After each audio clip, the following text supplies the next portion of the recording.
महाराज, आज कसं काय येणं केलं सा तुम्ही?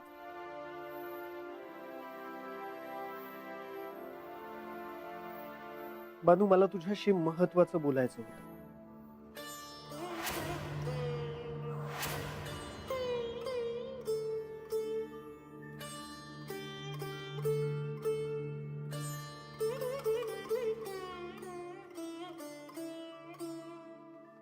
महाराज, तुम्हासनी मला काय सांगायचं आहे?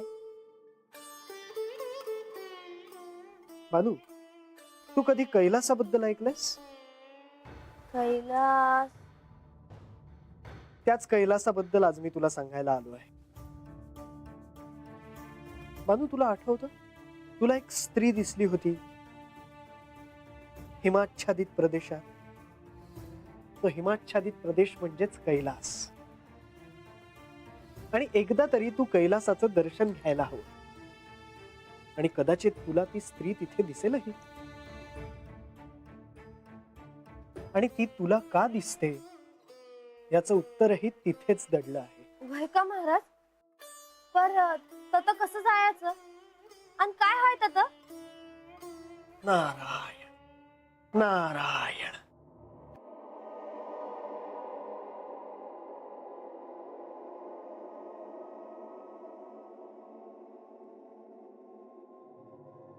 नारायण नारायण. कैलासाचे नुसते नाव जरी घेतलं, नारायण नारायण.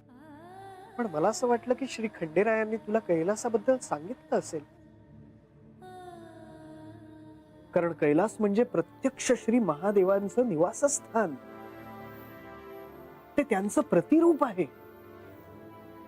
कैलासाचं दर्शन म्हणजे विलक्षण अनुभूती. तू जर कैलासाकडे नीट पाहिलंस तर श्री महादेवांची खूण असलेल्या त्रिपुंडाच्या रेषा तुला त्यावर दिसतील.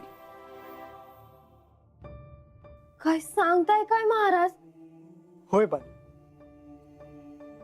कैलास हे ठिकाण म्हणजे पृथ्वीवरील ऊर्जेचा केंद्रबिंदू आहे. महाराज, आता तुम्ही समजा कैलासाबद्दल एवढं मला सांगितलं म्हणलं, मला बी आता कैलास बघायची इच्छा झाली आहे बघा. नारायण नारायण. हेच मी तुला सांगायला इथे आलो होतो बघ. पर मला कधी बी हे काय बी बोललं नाहीत बघा. होय, मग श्री खंडेरायांच्या मनात काहीतरी निराळच असणार. मला वाटलं की त्यांनी जसं श्री म्हाळसादेवींना सूक्ष्म देहानं कैलासातील मानस सरोवरात नेलं होतं, तसंच त्यांनी तुलाही कैलास आणि मानस सरोवर दाखवलं असेल. म्हणजे म्हाळसाताई जाऊन आल्या आहेत ती वय कैलासाला? नारायण नारायण. बानू, आता तुला कसं सांगू की श्री म्हाळसादेवी म्हणजेच साक्षात पार्वती देवी आहेत. त्यांच्याशिवाय कैलास अपूर्ण आहे. तुला आणि श्री म्हाळसादेवींना त्यांच्या मूळ रूपाचे स्मरण होण्यासाठीच कैलासाचं दर्शन होणं आवश्यक आहे.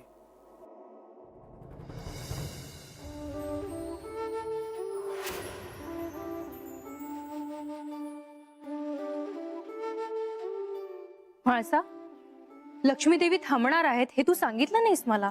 अगं, कुठे कुठे नाही शोधलं मी तुला. कुठे होतीस तू? मी स्वयंपाक घरात होते, तिथे गणोबांनी येऊन सांगितलं मला. चला, हे चांगलंच झालं नाही. म्हणजे आता लक्ष्मी देवी जेजुरी सोडून कुठेही जाणार नाहीत. म्हणजे तुला मन मोकळेपणाने बोलायला कोणीतरी आहेच गडावर.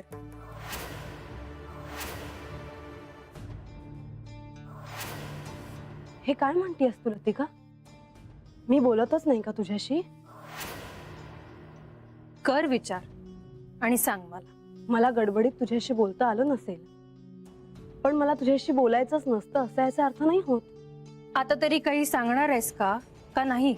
लतिका, माझ्या मनात प्रत्येक क्षणी केवळ एक आणि एकच विचार असतो, आणि तो म्हणजे बानूचा. यांनी बानूशी विवाह केला, तिला घेऊन गडावर आले. मी म्हटलं म्हणून तिने अजून गडाची एक पायरीही चढली नाही, पण तरीही यांनी तिच्यासाठी मध्यावर वाडा बांधला.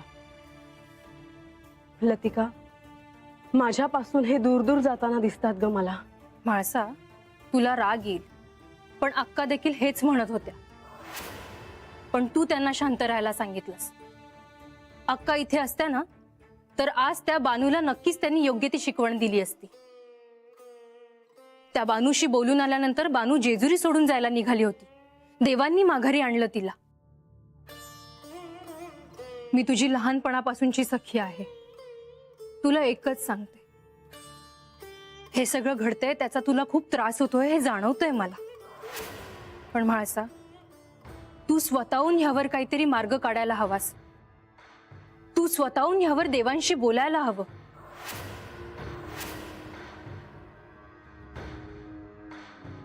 म्हणजे मी काय करायला हवं असं वाटतं तुला? सांगू? हो सांग. सांग मी काय करू ते. त्या बानूचं काय करायचं हे ठरव एकदाच.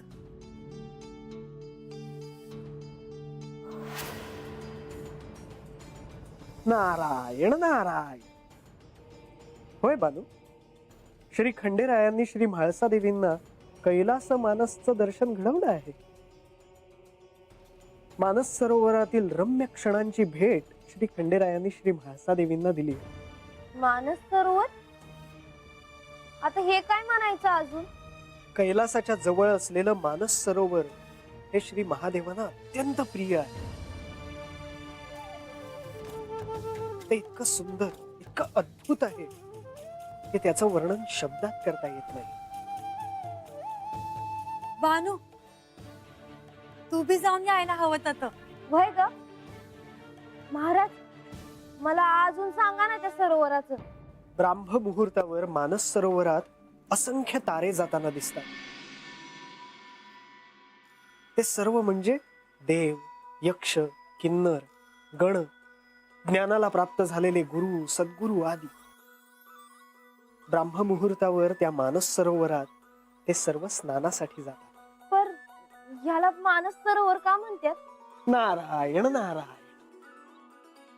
असे एखादे सरोवर कैलासापाशी असावे अशी कल्पना श्री ब्रह्मदेवांनी त्यांच्या मनात केली आणि तसे चित्र तिथे प्रकट झाले आणि म्हणून ते मानस सरोवर.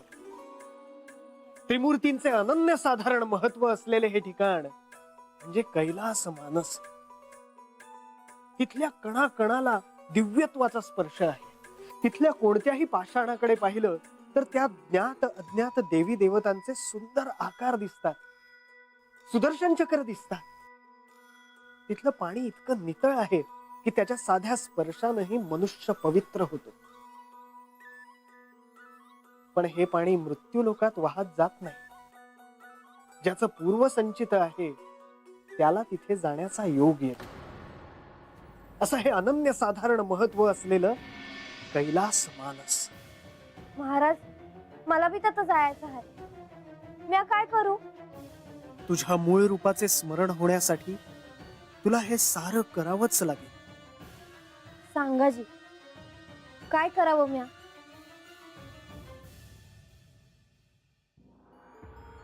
बानू, तू श्री खंडेरायांनाच का नाही विचारत?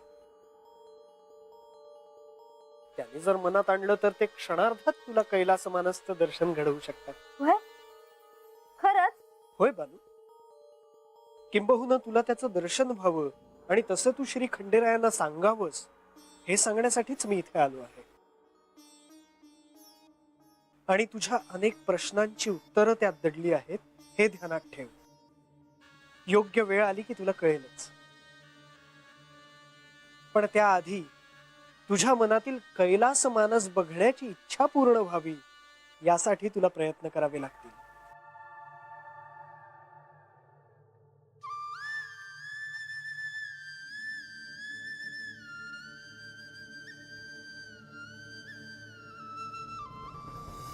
मला त्यांना हे असं विचारणं शक्य नाही, हे तूही जाणतेस. शक्य नाही? तुला जो त्रास होतो आहे तो तू केवळ निमूटपणे सहन करत बसणार आहेस का? म्हाळसा, तू किती आनंदी होतीस जेव्हा देवांशी तुझ्या विवाहाची तिथी निश्चित झाली. मला तर अजूनही हे सारं आता या क्षणी घडलं आहे की काय असं वाटत आहे. तुझ्या विवाहाची तिथी निश्चित झाली, तुझा विवाह झाला, तेव्हा आपण सारे किती आनंदी होतो. तुझा विवाह झाल्यानंतर तू जेजुरीत आलीस. जेजुरीत सगळ्यांनी तुझं आनंदाने भव्य स्वागत केलं. तेव्हा तू आणि केवळ तूच देवांच्या आयुष्यात होतीस.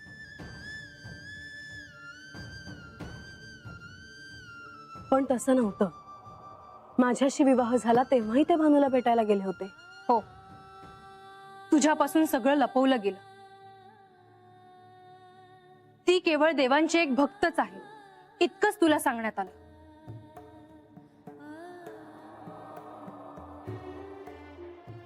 मी काय करू मला कळत नाहीये. विचार कर म्हाळसा, विचार कर. संपूर्ण आयुष्य तू इथे गडावर आणि ती तिथे गडाच्या मध्यावर असलेल्या वाड्यात, हे असंच असणार आहे का? विचार कर. मी येते परत.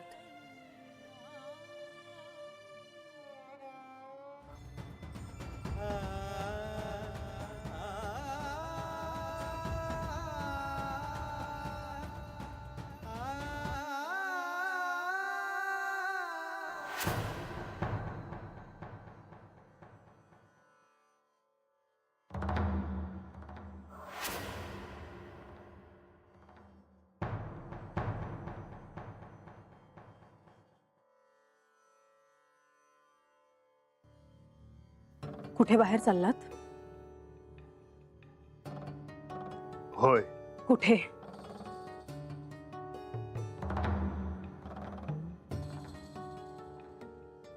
तुला ठाऊक असताना प्रत्येक वेळी हाच प्रश्न तू का विचारतेस? मला ऐकायचे आहे. कुठे चालला आहात तुम्ही? बानूकडे. मला सोडून? पण म्हाळसा, आपणच ठरवलं ना की पंधरवड्यातील 2 दिवस मी गड उतरून तिच्याकडे जाईन म्हणून. ते मला काही ठाऊक नाही.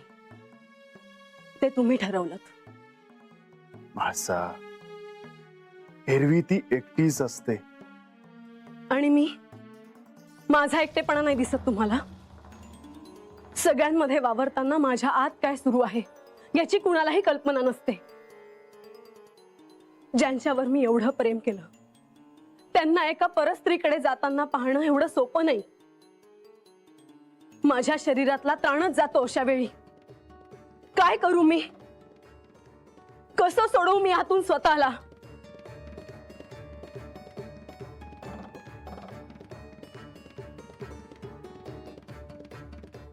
म्हाळसा, आता हे सर्व तुला स्वीकारावं लागेल.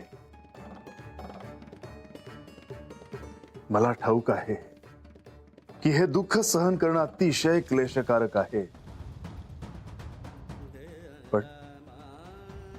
पण हे तुझे भोग आहेत आणि हे भोग तुला भोगूनच संपवायचे आहेत. हे एक वाईट स्वप्न आहे.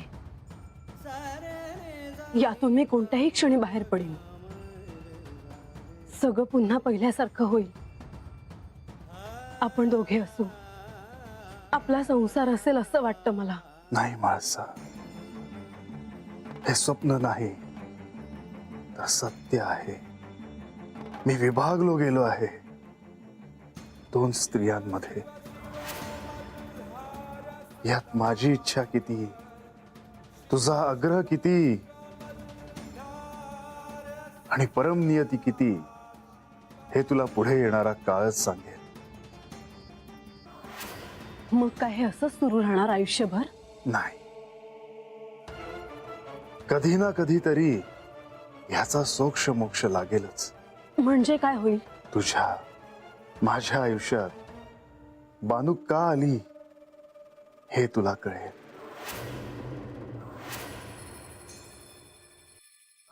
मला हे नाही कळून घ्यायचं. मला ती आपल्या आयुष्यात नको आहे. पण तिला आपल्यातून वेगळं करणं शक्य नाही. ती आता आपल्या आयुष्याचा अविभाज्य भाग आहे. तुम्ही भूतकाळात जाऊन माझा गतजन्म पाहू शकता. तर मला एवढं सांगा की मी असं काय पाप केलं की हे दुःख माझ्या वाट्याला आलं आहे? नाही म्हाळसा, मी त्याला पाप नाही म्हणणार, पण तो निर्णय होता. हे असं घडावं हा निर्णय तू प्रेमाच्या परमोच्च क्षणी घेतला होतास, आणि ते आता घडतंय. जर तुम्ही अशुभाचा नाश करू शकता तर तुम्ही नष्ट का नाही करून टाकत हे सवतीचं नातं?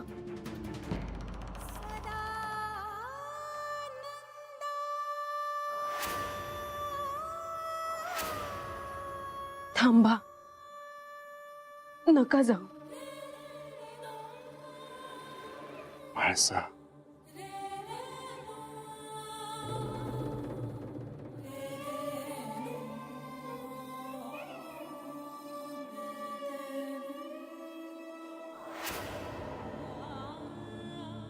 महाराज म्हणलं ते खरं आहे. मला बी कैलास बघायचा आहे. आजच्याला मी देवासनी विचारणारच आहे.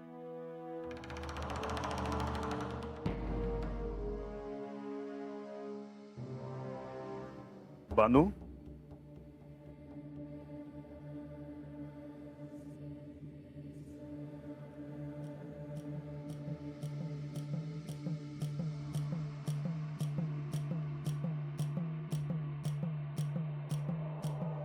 बानू, तुला मी इथे आलेलो आवडलं नाहीये का? नाही, तसं नाही. तेव्हा तुम्ही पंधरवड्यातून 2 वेळाच येता. तुम्ही आल्यावर आनंद होतो या, पण काय बानू, तुझ्या मनात काय आहे ते तरी बोल. माझं तुमच्याकडे एक मागणं आहे.